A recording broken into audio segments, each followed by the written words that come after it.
ಕಾನೂನು ಸುವ್ಯವಸ್ಥೆಯನ್ನ ಕಾಪಾಡಲು ತಮ್ಮ ಜವಾಬ್ದಾರಿ ಪಾಲಿಸಿ ಎಸ್ಪಿ ಡಾಕ್ಟರ್ ಶೋಭಾರಾಣಿ ನಗರದ ಪೊಲೀಸ್ ಠಾಣೆಗೆ ಭೇಟಿ ಕೊಟ್ಟು ಪರಿಶೀಲಿಸಿ ಮಾತನಾಡಿದರು.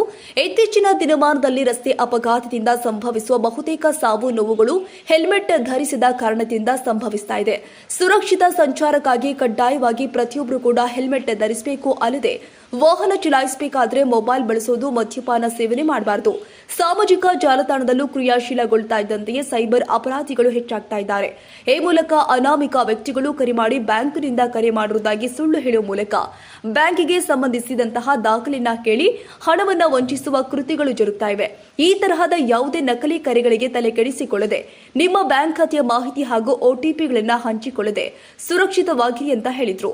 ಈ ಸಂದರ್ಭದಲ್ಲಿ ತೋರಣಗಲ್ಲು ಉಪವಿಭಾಗದ ಡಿವೈಎಸ್ಪಿ ಪ್ರಸಾದ್ ಗೋಖಲೆ, ಕಂಪ್ಲಿ ಪೊಲೀಸ್ ಠಾಣೆಯ PI ವಾಸುಕುಮಾರ್, PSI Ningappa, ASI Ganganna ಸೇರಿ ಪೊಲೀಸ್ ಇಲಾಖೆ ಸಿಬ್ಬಂದಿಗಳು ಉಪಸ್ಥಿತರಿದ್ದರು. ಸಿದ್ಧ ಟಿವಿ ಕಂಪ್ಲಿ.